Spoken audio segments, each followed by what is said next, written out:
Hello friends, आप देख रहे हैं लॉग इन चैनल। मैं हूं सुप्रीमणि शुक्ल। आज बहुत डिमांडिंग वीडियो था एडमिनिस्ट्रेटिव लॉ पर, तो मैं एडमिनिस्ट्रेटिव लॉ पर आपके लिए वीडियो लेके आया हूं। इसमें हम आपसे पहले important case, important points discuss करेंगे। इसके बाद इम्पोर्टेंट डेफिनेशंस को भी डिस्कस करेंगे और लास्ट में कुछ ऐसे पॉइंट्स जिनसे बहुत ज़्यादा क्वेश्चन रिपीट हुए हैं अलग अलग एग्जाम्स में, उनको डिस्कस करेंगे। ये वीडियो जो आपको मिलेगा, इसमें एडमिनिस्ट्रेटिव लॉ में ये नहीं कहता कि पूरा तैयार कर लेंगे आप इसके ज़रिए, लेकिन ये ज़रूर है कि अगर आपने इसको तैयार कर लिया तो जो 20 मार्क्स का बिहार जुडिशरी में आने वाला पेपर है, एडमिनिस्ट्रेटिव लॉ के जो मार्क्स 20 हैं, उसमें से 12 to 13 मार्क्स आप एक ही वीडियो से तैयार कर लेंगे। ठीक है, तो ओवरऑल इसमें इम्पोर्टेंट चीज़ें मैंने आपके लिए कलेक्ट की हैं, क्योंकि एडमिनिस्ट्रेटिव लॉ में बहुत दिक्कत होती है कि कहाँ से क्या पढ़ें। तो आइए इस वीडियो में आपकी इस दिक्कत को दूर करने का प्रयास करते हैं। सबसे पहले इंपॉर्टेंट केसेस पे आते हैं। शक्ति पृथक्करण के सिद्धांत से संबंधित बात, doctrine of separation of power, इससे संबंधित कौन कौन से केस है? बहुत से केस हैं, लेकिन जो केस बार बार पूछे जाते हैं, आपसे पूछा जाएगा कि निम्न में से कौन सा केस शक्ति पृथक्करण सिद्धांत से संबंधित है, या ऐसे पूछा जा सकता है कि निम्न में से कौन सा केस शक्ति पृथक्करण सिद्धांत से संबंधित नहीं है। तो पहला केस है रामजवाया वर्सेस पंजाब राज्य, चंद्रमोहनी बनाम उत्तर प्रदेश राज्य, उदयराज शर्मा बनाम भारत संघ, केशवानंद भारती बनाम केरल राज्य, श्रीमती इंदिरा नेहरू बनाम राजनारायण सिंह। ये शक्ति पृथक्करण सिद्धांत से संबंधित केस है। अगला है री दहली लॉज एक्ट 1951। आप जानते हैं कि जो आर्टिकल 143 में सुप्रीम कोर्ट को राष्ट्रपति को राय देनी होती है न्यायिक या विधायी विषयों पर, उसका यूज सबसे पहले किस में हुआ था, ये भी एक क्वेश्चन बनता है। तो सबसे पहले उसका यूज जो आर्टिकल 143 की पावर है, उसका यूज री दहली लॉज एक्ट में था। यानी कि री दहली लॉज एक्ट ऐसा पहला एक्ट था जिस पर राष्ट्रपति ने सुप्रीम कोर्ट से राय मांगी थी। ठीक है, इसी केस में उच्चतम न्यायालय मतलब सुप्रीम कोर्ट ने प्रत्यायोजित विधान डेलीगेटेड लेजिस्लेशन को वैध ठहराया था। तो आपसे इस तरीके से पूछा जा सकता है कि किस बात में उच्चतम न्यायालय ने प्रत्यायोजित विधान को वैध ठहराया था, तो आप बताएंगे री दहली लॉज एक्ट। अगला है एल चंद्र कुमार बनाम भारत संघ। न्यायालय की न्यायिक पुनर्वलोकन की शक्ति संविधान का आधारभूत ढांचा है। जुडिशियल रिव्यू की जो पावर है सुप्रीम कोर्ट की, है ना, और हाई कोर्ट की, ये किस केस में कहा गया कि ये संविधान का आधारभूत ढांचा है? तो आप जानते हैं आधारभूत ढांचे के कॉन्सेप्ट, जो बेसिक स्ट्रक्चर का कॉन्सेप्ट है, वो केशवानंद भारती के केस में दिया गया था। इसके बाद विभिन्न केसेस में अलग अलग चीज़ों को संविधान के आधारभूत ढांचे के अंतर्गत सम्मिलित किया गया। तो संविधान का आधारभूत ढांचा जो न्यायिक पुनर्वलोकन की शक्ति को जब बताया गया, वो L Chandra Kumar versus union of India के केस में 1997 में बताया गया, और ये कई बार पूछा जा चुका है। अगला है नैसर्गिक न्याय के सिद्धांत। ये भी एडमिनिस्ट्रेटिव लॉ का बहुत इंपॉर्टेंट टॉपिक है और इससे रिलेटेड बहुत से केस हैं। यहाँ पर कुछ केस हम लोग डिस्कस कर लेते हैं। Maneka Gandhi versus union of India, कुछ लोग उसको Maneka Gandhi versus union of India भी कहते हैं। ठीक है, अगला है एक क्रैपक वर्सेस यूनियन ऑफ इंडिया। ये भी मोस्ट इंपॉर्टेंट केस है। नैसर्गिक न्याय के बारे में आप चाहे प्री पढ़ रहे हैं या मेंस पढ़ रहे हैं, इस केस के बिना नहीं पढ़ सकते हैं। अगला है central England water transport corporation limited बनाम ब्रजोनाथ गांगुली। ये केस नैसर्गिक न्याय के सिद्धांत पर भी आधारित है, और ये केस डॉक्ट्रिन ऑफ प्लेजर, जो कॉन्स्टिट्यूशन में आर्टिकल 311 पढ़ते हैं, वहाँ भी रिलेट करता है। ठीक है, तो नैसर्गिक न्याय के सिद्धांत पे ये तीसरा केस। चौथा केस है फ्रैंकलिन बनाम minister of town and country. अगला केस है कैनरा बैंक बनाम देवाशीष दास।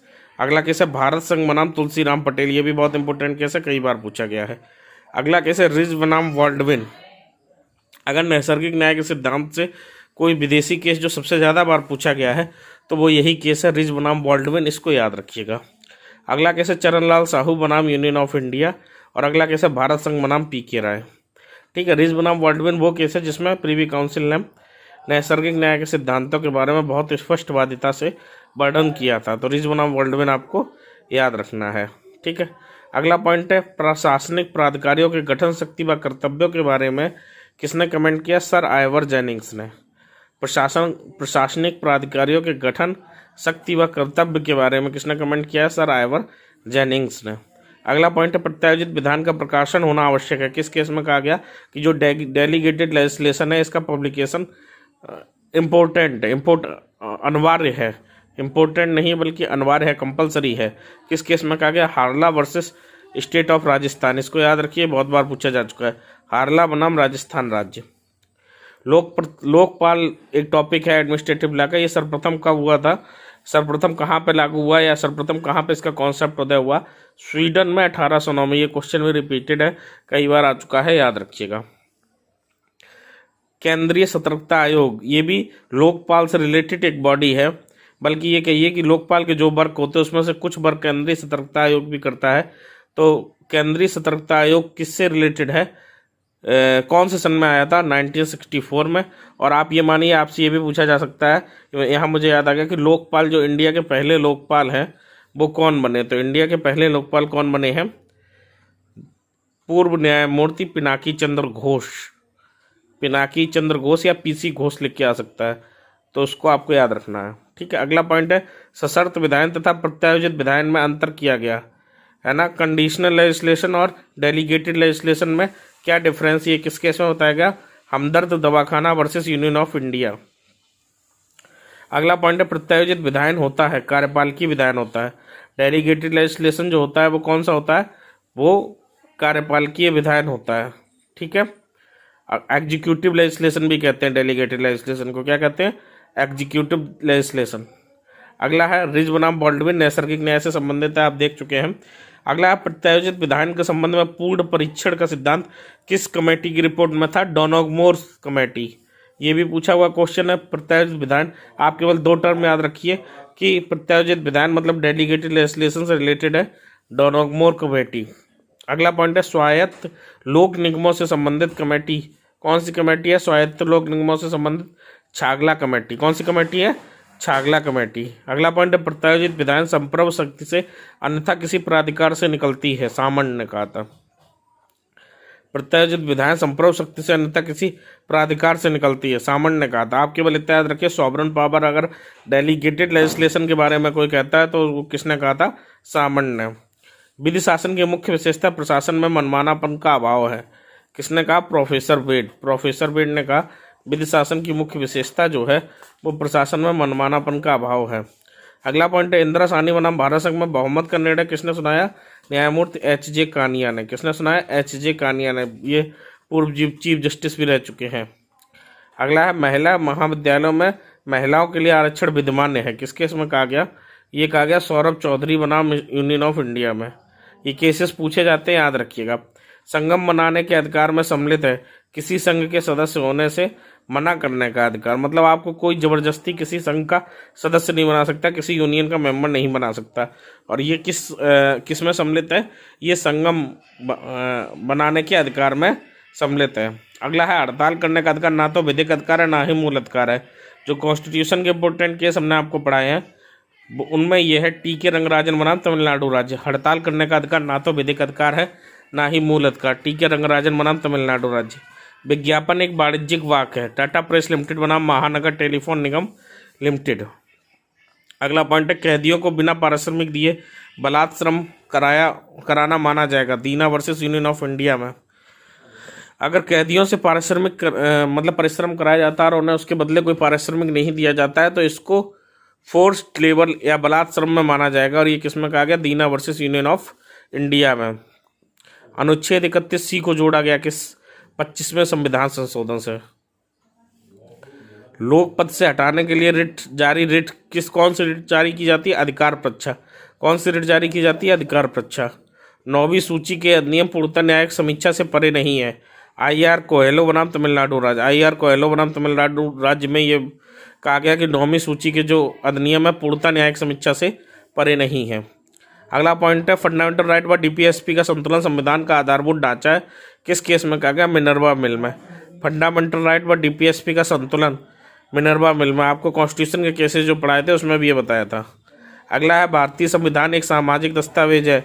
Granville Austin. भारतीय संविधान एक सामाजिक दस्तावेज है। किसने कहा? Granville Austin. राज्य के नीति निर्देशक तत्व संविधान की आत्मा है।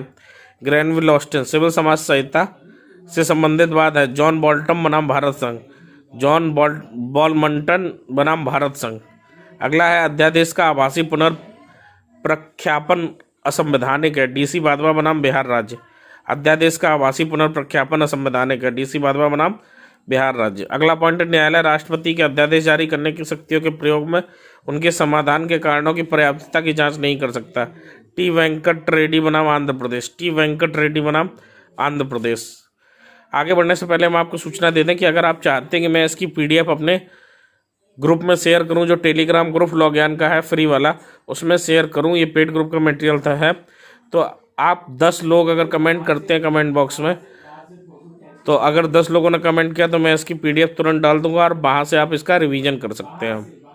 लेकिन अगर 10 कमेंट नहीं आए तो नहीं डालूंगा। और 10 कमेंट लाने के लिए आपको करना क्या है, इसको ज़्यादा से ज़्यादा शेयर करना है ताकि ज़्यादा से ज़्यादा लोगों तक पहुँचे। और उसके बाद जैसे ही 10 कमेंट कंप्लीट होंगे आपको ये PDF मिल जाएगी आपके टेलीग्राम ग्रुप में। और टेलीग्राम ग्रुप जो लॉगयान का है उसका लिंक डिस्क्रिप्शन बॉक्स में है, वहाँ पर क्लिक करके आप ज्वाइन कर सकते हैं। अगला पॉइंट है, विधायिका द्वारा पारित किसी अधिनियम को प्रवर्तित करने के लिए परमादेश जारी नहीं किया जा सकता। A.K. Rai versus union of India में कहा गया। मतलब अगर विधायिका ने कोई अधिनियम पारित किया है तो उसको मतलब इम्प्लीमेंट कराने के लिए आप चाहते हैं कि कोर्ट रिट जारी कर दे। और कौन सी रिट? परमादेश रिट। तो वो रिट या कोई भी रिट जारी नहीं की जा सकती। किस केस में कहा गया? A.K. Rai versus union of India के केस में। और A.K. राय का केस हम पहले भी पढ़ चुके हैं, एक बार ऊपर आप देख लीजिएगा, क्योंकि एक एक केस में कई कॉन्सेप्ट दिए जाते हैं तो वो रिलेट हो जाते हैं। मोस्ट इंपॉर्टेंट पॉइंट है, अनुच्छेद 22 एक भद्दा दिखाई देने वाला उपबंध है। ये किस केस में कहा गया? ये पूछा भी जाता है और ये कॉन्स्टिट्यूशन में भी पूछा जाता है। तो अनुच्छेद 22 एक भद्दा दिखाई देने वाला उपबंध है, ये किस केस में कहा गया? A.K. गोपालन वर्सेस स्टेट ऑफ मद्रास। अगला क्वेश्चन है, 7 न्यायाधीशों की पीठ द्वारा जनहितवाद की अवधारणा की व्याख्या की गई। मतलब 7 जजेस की जो बेंच थी उसने PIL के कॉन्सेप्ट को स्पष्ट किया। किस केस में स्पष्ट किया? SP Gupta versus union of India. अगला पॉइंट है, गंगा प्रदूषण बात पर MC मेहता बात को उच्चतम न्यायालय की अधिकारातीत सक्रियता किसने कहा? D.D. बसु ने। किसने कहा? D.D. बसु ने कहा कि ये उच्चतम न्यायालय की अधिकारातीत सक्रियता है। अगला है, आच्छादन के सिद्धांत से संबंधित बात। भीखाजी बनाम मध्य प्रदेश राज्य। आच्छादन के सिद्धांत से संबंधित केस कौन सा है? भीखाजी बनाम मध्य प्रदेश राज्य। अगला है, शैक्षणिक संस्थान की स्थापना तथा प्रबंध मूल अधिकार एक भाग है। TM फाउंडेशन बनाम कर्नाटक राज्य। शैक्षणिक संस्थान की स्थापना तथा प्रबंध मूल अधिकार का एक भाग है। TM फाउंडेशन बनाम कर्नाटक राज्य। अगला है, OBC का 27% आरक्षण विद्यमान है। किस केस में कहा गया? ये कहा गया Ashok Kumar Thakur versus union of India में। किस केस में कहा गया? अशोक कुमार ठाकुर बनाम यूनियन ऑफ इंडिया, भारत संघ में। हम रिपीट इसलिए कर दे रहे हैं ताकि आपके दिमाग में बैठ जाए और आप बहुत अच्छे से इसको तैयार कर पाए। अगला पॉइंट है, प्रधानमंत्री अपने आप में पृथक वर्ग का गठन करता है। किस केस में कहा गया? PV Shastri versus union of India के केस में। अगला है, मूल अधिकारों के संशोधन हेतु संविधान सभा आहूत की जानी चाहिए। गोलकनाथ के केस में कहा गया कि अगर मूल अधिकार में संशोधन करने हैं तो इसके लिए संविधान सभा आहूत की जानी चाहिए। तो किस केस में कहा गया? गोलकनाथ के केस में।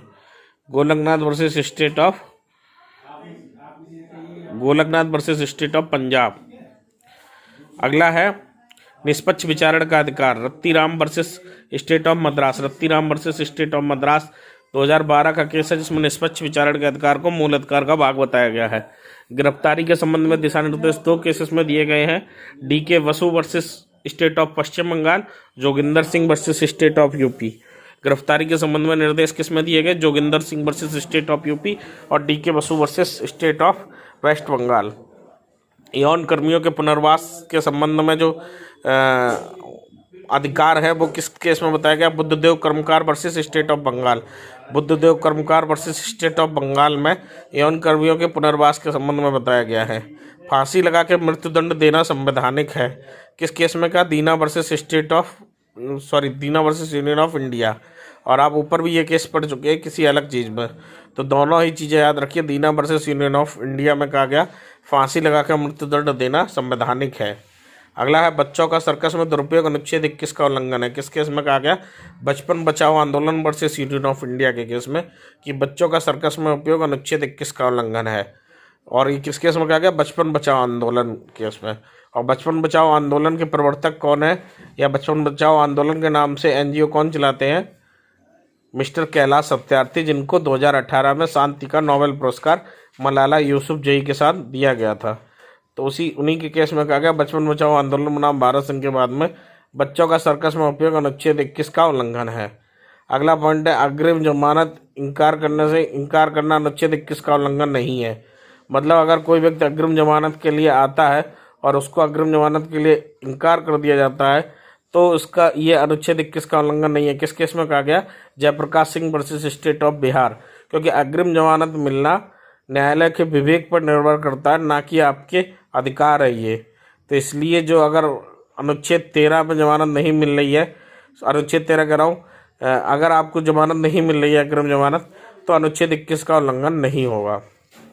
अगला पॉइंट है राज्य प्राकृतिक संपदाओं का स्वामी है। किस केस में कहा गया? Centre for public interest litigation case. Centre for public interest litigation case में कहा गया कि जो राज्य है वो नेचुरल जो प्रॉपर्टीज है उनका ऑनर है। जैन समुदाय अल्पसंख्यक नहीं है। किस केस में कहा गया? बाल Patil versus union of India के केस में। अगला है अनुच्छेद 31 का संवैधानिक है। ये किस केस में कहा गया? ये बहुत इंपॉर्टेंट है, इसको आप याद रखिएगा कि अनुच्छेद 31 का संवैधानिक ये किस केस में कहा गया? Baman Rao versus union of India के केस में। अगला है अनुच्छेद 32 में उच्चतम न्यायालय की शक्ति संविधान का आधारभूत ढांचा है। अनुच्छेद 32 में उच्चतम न्यायालय की शक्ति संविधान का आधारभूत ढांचा है। कौन सी शक्ति? न्यायिक पुनर्वलोकन की शक्ति। और ये आप पहले भी पढ़ चुके हैं, आपको आंसर पता है, L Chandra Kumar versus union of India. अगला है स्कूल बसों में बच्चों की सुरक्षित यात्रा का अधिकार अनुच्छेद 21 में है। स्वप्न कुमार साहा केस 2008 में, स्वप्न कुमार साहा केस। अगला है चरित्रहीन महिला को एकांतता का अधिकार है। महाराष्ट्र राज्य बनाम मधुकर नारायण 1991 का केस है कि चरित्रहीन महिला को भी एकांतता का अधिकार है। महाराष्ट्र राज्य बनाम मधुकर नारायण 1997 का केस है। अगला है विदेशी यात्री 21 वर्ष के तहत मूल विदेश यात्रा अनुच्छेद 21 के तहत मूल अधिकार है। ये किस केस में कहा गया? Satwant Singh versus assistant passport officer. Satwant Singh के केस में कहा गया। मेनका गांधी के केस में भी ये बात कही गई थी कि विदेश यात्रा है वो अनुच्छेद 21 में मूल अधिकार है। और इन दोनों में से अगर कोई केस है वहाँ अवेलेबल तो आप टिक करेंगे, और अगर मान लीजिए दोनों ही केस अवेलेबल हैं तो ऐसी स्थिति में आपको सतवंत सिंह टिक करना है। अगला है बच्चे के जन्म देना या ना देना महिला का एकांतता का अधिकार है। किस केस में कहा गया? सुचेता श्रीवास्तव बनाम चंडीगढ़ प्रशासन के केस में कहा गया। अगला है एशियाड खेलों में मजदूरों को न्यूनतम मजदूरी के संबंध में जो केस किया गया था, बंधुआ मजदूरी जो एशियाड खेलों के दौरान हो रही थी, तो वो उसके संबंध में people's union for democratic rights versus union of India. People union for democratic rights versus union of India. अगला है आहार का अधिकार PUCN बनाम भारत संघ। PUCN बनाम भारत संघ। अगला है निःशुल्क विधिक सहायता MH Hoskot case. MH Hoskot case. शीघ्र परीक्षण का अधिकार होशनारा खातून केस। होशनारा खातून केस। अगला है गर्भधारण के पूर्व लिंग का चुनाव महिला के मूल अधिकार का उल्लंघन है। Vijay Sharma versus union of India. Vijay Sharma versus union of India में कहा गया। अगला पॉइंट है राष्ट्रगान से संबंधित केस कौन सा? Emmanuel versus state of Kerala 1986 का केस है। Emmanuel versus state of Kerala राष्ट्रगान से संबंधित केस है। अगला है मतदाता को सूचना का अधिकार people's union for civil liberties बनाम भारत संघ। मतदाता का सूचना का अधिकार people's union for civil liberties बनाम भारत संघ। अगला है आतंकवादियों के हमले टेलीविजन पर दिखाना प्रासंगिक है। किस केस में कहा गया? मोहम्मद आमिर कसाब बनाम महाराष्ट्र राज्य। मोहम्मद आमिर कसाब बनाम महाराष्ट्र राज्य में कहा गया कि आतंकवादियों के हमले जो हैं वो टेलीविजन पर दिखाना प्रासंगिक है। अगला है ऋषिकेश नगर पालिका में अंडों की बिक्री के संबंध में कौन सा केस है? ओम प्रकाश वर्सेस उत्तर प्रदेश राज्य। ओम प्रकाश वर्सेस उत्तर प्रदेश राज्य। नेमो डेविड बिस्बेक्सारी। ये जो लीगल मैगजीन है वो किससे रिलेटेड है? दोहरे पर संकट से रिलेटेड है। अगला है अनुच्छेद 21 केवल कार्यपालिका के कृत्यों से संरक्षण, विधायिका के कृत्यों से नहीं। ये किस केस में कहा गया? AK गोपालन वर्सेस स्टेट ऑफ मद्रास। अगला है अनुच्छेद 21 कार्यपालिका और विधायिका दोनों के कृत्यों से संरक्षण देता है। Maneka Gandhi versus union of India. मतलब कार्यपालिका और विधायिका दोनों से संरक्षण की बात मेनका गांधी में की गई, और उससे पहले कार्यपालिका के जो कार्य है उनसे संरक्षण की बात अनुच्छेद 32 में स्वीकार की गई थी, लेकिन विधायिका के संरक्षण से संबंधित बात अनुच्छेद 32 में नहीं अनुच्छेद 21 में नहीं इंक्लूड की गई थी। अगला है जीने में मरने का अधिकार शामिल है। महाराष्ट्र बनाम श्रीपद दुब्बल। पुलिस अवरक्षा में मृत्यु के विरुद्ध संरक्षण नीलवती बोहरा बनाम उड़ीसा राज्य। पुलिस अवरक्षा में मृत्यु के विरुद्ध संरक्षण नीलवती बोहरा बनाम उड़ीसा राज्य। मेडिकल असावधानी अनुच्छेद 21 का उल्लंघन है। नवल बनाम भारत संघ। मेडिकल असावधानी अनुच्छेद 21 का उल्लंघन है। नवल बनाम भारत संघ। नैसर्गिक न्याय का सिद्धांत अनुच्छेद 14 में निहित है। सेंट्रल इंग्लैंड वाटर कॉरपोरेशन बनाम ब्रजोनाथ गांगुली। अगला है मुस्लिम महिला को अधिनियम की 1986 की संवैधानिकता। मुस्लिम महिला तलाक के अधिकार अधिनियम 1986 की संवैधानिकता किस केस में बताई गई कि ये संवैधानिक है? Danial Latifi versus union of India. Danial Latifi versus union of India के केस में ये बताया गया। अवैधानिकता में समता नहीं हो सकती। बारासक वर्सेस अरुलमौजी के केस में कहा गया कि जहां अवैधानिकता है वहां समता नहीं हो सकती। अगला है भ्रष्ट लोक सेवक के विरुद्ध बात संस्थित करने का प्राइवेट नागरिक का अधिकार। सुब्रमण्यम स्वामी बनाम मनमोहन सिंह। भ्रष्ट लोक सेवक के विरुद्ध बात संस्थित करने का प्राइवेट का व्यक्ति का अधिकार है सुब्रमण्यम स्वामी बनाम मनमोहन सिंह के केस में। अनुच्छेद 31C जोड़ा गया 25वें संविधान संशोधन से। अनुच्छेद 16(4) का जिसमें प्रमोशन इन रिजर्वेशन की बात की गई वो जोड़ा गया 77वें और 85वें संविधान संशोधन से। 77वें और 85वें संविधान संशोधन से अनुच्छेद 16(4) का जोड़ा गया। अनुच्छेद 16(4) का कैरी फॉरवर्ड रूल 81वें संविधान संशोधन से। कैरी फॉरवर्ड रूल 81वें संविधान संशोधन से। कैरी फॉरवर्ड रूल असंवैधानिक है किस केस में कहा गया? Devadasan versus union of India 1963 में। कैरी फॉरवर्ड रूल असंवैधानिक है किस केस में कहा गया? Devadasan versus union of India 1963। बाद में इंदिरा साहनी 1992 में संवैधानिक करार दे दिया गया कैरी फॉरवर्ड रूल को। अगला है आरक्षण आधारभूत ढांचे का उल्लंघन नहीं है। M Nagraj versus union of India. जो आरक्षण है वो आधारभूत ढांचे का उल्लंघन नहीं है किस केस में कहा गया? M Nagraj versus union of India. अगला है भारतीय संविधान संघात्मक की तुलना में एकात्मक है। राजस्थान राज्य बनाम भारत संघ।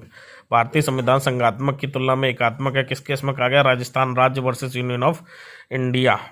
समता व मनमानापन एक दूसरे के शत्रु हैं। जस्टिस PN भगवती ने ये किस केस में कहा? EP रोयप्पा वर्सेस तमिलनाडु राज्य के केस में। नैसर्गिक न्याय के सिद्धांत पर आधारित प्रमुखवाद है एक रेपक वर्सेस यूनियन ऑफ इंडिया। संविधान का अनुच्छेद 15(4) किस बात के निर्णय के परिणाम स्वरूप जोड़ा गया? चंपाकरण दोराईराजन बनाम मद्रास राज्य। अनुच्छेद 15(5) SC व ST के शिक्षण संस्थानों में आरक्षण का प्रमुख वाद है। Ashok Kumar Thakur versus union of India. अनुच्छेद 15(5) SC व ST के शिक्षण संस्थानों में आरक्षण का प्रमुख वाद है। OBC के 27% से संबंधित है। अशोक कुमार ठाकुर बनाम यूनियन ऑफ इंडिया। वर्गीकरण बोधगम्य अंतरक पर आधारित होना चाहिए किस केस में कहा गया? क्लासिफिकेशन वो जो है वो बोधगम्य अंतरक पर आधारित होना चाहिए किस केस में कहा गया? RK Dalmia versus justice Tendulkar. अगला है समानता का संबंध विधि के शासन से। निरंकुशता उसकी विरोधी विचार है। Maneka Gandhi versus union of India. समानता का संबंध जो है वो विधि के शासन से और निरंकुशता उसका विरोधी विचार है। Maneka Gandhi versus union of India. अगला है HMA की धारा 9 मतलब हिंदू मैरिज एक्ट की धारा 9 अनुच्छेद 14 का उल्लंघन नहीं करती अतः यह संवैधानिक है किस केस में कहा गया? सरोज रानी वर्सेस सुदर्शन कुमार। और इसको असंवैधानिक किस केस में ठहराया गया था? T सरैया वर्सेस वेंकट सुरैया के केस में। T सरैया वर्सेस वेंकट सुरैया के केस में इसको असंवैधानिक बताया गया था। बाद में सरोज रानी वर्सेस सुदर्शन कुमार में इसको संवैधानिक बताया गया। विधि के अंतर्गत संविधान संशोधन आता है किस केस में कहा गया? Golaknath versus state of Punjab. पृथक्करणीयता के सिद्धांत से संबंधित केस है रोमेश थापर वर्सेस मद्रास राज्य। रोमेश थापर वर्सेस मद्रास राज्य पृथक्करणीयता के सिद्धांत से संबंधित केस है। अगला है उद्देशिका संविधान के आदर्श व आकांक्षाओं का उल्लेख करती है। गोलकनाथ वर्सेस पंजाब राज्य में न्यायमूर्ति सुब्बा राव ने कहा था कि जो आकांक्षाएं उद्देशिका है वो संविधान के आदर्श व आकांक्षाओं का उल्लेख करती है। यहाँ केवल एक देश का अधिवास है प्रदीप बनाम भारत संघ। यहाँ केवल एक देश का अधिवास है प्रदीप बनाम भारत संघ। उद्देशिका का न्यायालय में परिवर्तन हो सकता है? नहीं हो सकता। परसंघवाद संविधान का आधारभूत ढांचा है। SR बम्बई वर्सेस भारत संघ।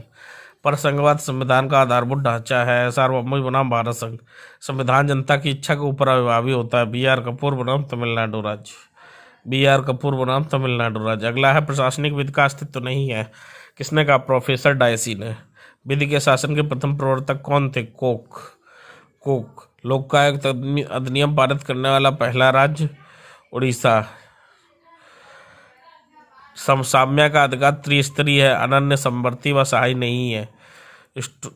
अनन्य समवर्ती व सहाय, साम्या का अधिकार त्रिस्तरीय है, अनन्य समवर्ती व सहाय। ये किसने कहा? स्टोरी ने कहा। तो इस तरीके से हमने इम्पोर्टेंट केसेस एडमिनिस्ट्रेटिव लॉ के डिस्कस कर लिए। अब आगे के वीडियो में, ये पहला पार्ट हो गया, वैसे मैं सोच रहा था एक ही वीडियो में बना दूं, लेकिन बहुत ज़्यादा लंबा हो जाएगा। अभी भी 25 मिनट बीत चुका है, तो आप लोग इसको बहुत अच्छे से तैयार कर लीजिएगा। और आगे के 1 या 2 वीडियो में मैं एडमिनिस्ट्रेटिव लॉ के जो बाकी इंपॉर्टेंट पॉइंट्स हैं वो आपको तैयार करवा दूँगा। जो आपकी एक केस वाली प्रॉब्लम थी वो यहाँ पर सॉल्व हो गई है। तो इसको अच्छे से तैयार कर लीजिएगा, कम से कम 2 बार देख लीजिएगा, ताकि आपको रिवीजन करने में आसानी हो। और फिर अच्छे से लगे रहिए आगे बढ़ने के लिए। आगे बढ़ते रहिए हमारे साथ, हम आपके साथ इसी प्रकार के अच्छे वीडियो शेयर